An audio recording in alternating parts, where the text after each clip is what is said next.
All right.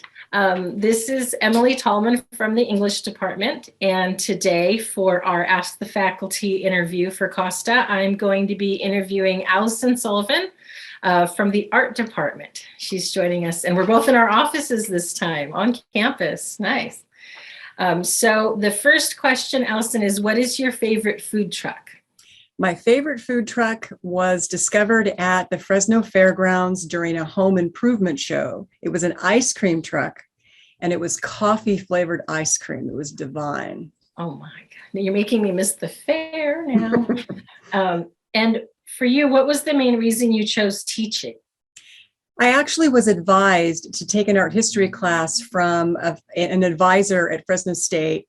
I was planning to go overseas for a year and study. And I went to him and said, what classes should I take before we leave? And I thought he was going to tell me to take, economics or linguistics or something like that. And he just looked at me very emphatically and he said, you should take art history. And so I signed up for a class, and that I was hooked from the very beginning. I just knew. So the beauty of the images and then the story that they portray together, it's just a magical thing. So that was it. That's nice. And what courses do you teach? I currently teach Art 2, Art 3, Art 4, and Art 5, which are the 4 art history classes that we have. You're busy. That's the Yes. And what would you say is your proudest non-teaching moment? Well, I've raised 2 sons, so I think that's probably my proudest non-teaching moment. That's the most rewarding, challenging, experience I think I've had thus far. And what is something about you that maybe most people don't know?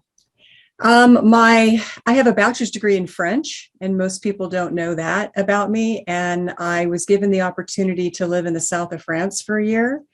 And so as Provence is one of my favorite places, and I guess that would be one thing. Nice.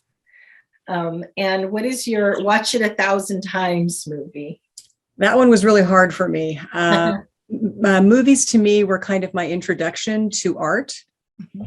And so as a kid, my mom kind of made it a requirement that you had to sit down in the afternoon and watch a movie. So I'm going to pick a few. I would say The Wizard of Oz is one, Roman Holiday is one, and Moonstruck. Moonstruck. I love that movie. Yeah. Good answer. And what is your late work policy? Before the pandemic, I had a policy, but since the pandemic, it's gone. So I have set guidelines. I try to keep everyone on track, but I'm just opening everything up and taking the work. Take what you can get, right? Yep. What about your absence policy? Same thing. Mm-hmm. I just am encouraging them to be there. I'm trying to stay in contact with them to keep them engaged in the class, but I don't have any punitive, I don't know what the word is I'm trying to think of. There's no negative side to it. I just am trying to keep everyone involved. Mm-hmm. What is one piece of advice that you would give to your students?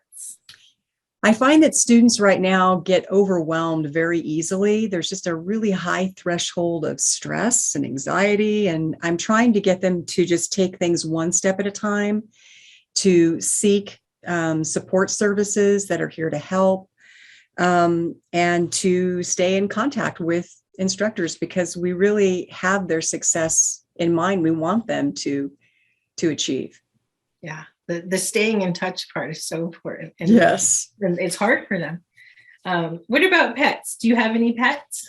I don't currently have any pets. I have 2 adult sons that have moved back home, and they are my pets. Okay. On a Sunday, would you rather hike a mountain or kill zombies? Hike a mountain. I don't know who was going to say zombies to that question, but maybe somebody that's into gaming. Maybe. What is your favorite recent teaching moment? Just today, actually, I had someone come up to me after class, and they just thanked me for class. And they said that even though I can't see their face, they're smiling underneath the mask, and that they just look forward to that as part of their day. And I thought, that's a win. I'm going to take that. Yeah. On a long weekend, what do you like to do, or where do you like to go? I would go to the coast for sure. My grandmother had a house in Santa Cruz. She lived there for 50 years. And she had a house that overlooked the entire city, and it was on a hill. And it had this weird little teeny breakfast nook that had a really pretty window. And we used to spend just hours, looking out across the city, and you could see the ocean from the window. So that would be the ultimate thing for me. Just a beautiful view. Yeah. Are you the kind of person who likes to do it now or wait until the last minute? I get stressed out if I wait until the last minute. So I'm more of a do it now. I feel like a lot of professors say that, but it makes sense. Yeah. Okay. If you weren't teaching, what other career would you pursue? I think it would be really fun to narrate audiobooks. Oh. To do voiceovers and things like that. I would love to do something like that. And what is your favorite anxiety reliever? I would have to say on a daily basis, it's listening to music. So there's an Italian composer whose name is Ludovico. I think it's pronounced Einaudi. And it's almost like a soundtrack to a film that's real melodic and quiet. And it just helps me, it calms me, helps me focus. That's a good stress reliever. Walking is another one. That music sounds like it would be good for driving. I commute, so. Yeah. Okay, last question. One inanimate object that you would take to a desert island. I would take a fully fueled plane to rescue me from the island. That's what I would take. Great answer. Thank you. Well, that's our last question. Is there anything else going on in your department or anything that's happening right now that you would want to share or plug? Right now, we're all really busy with midterms coming in. I think on April 1st, there's going to be an outreach where students from, I think it's Golden West High School, are going to be coming to campus. We are preparing for our annual student show, which is a really big highlight every year in the spring. And I think that's about it. Nice. I'll have to check that out. Yeah.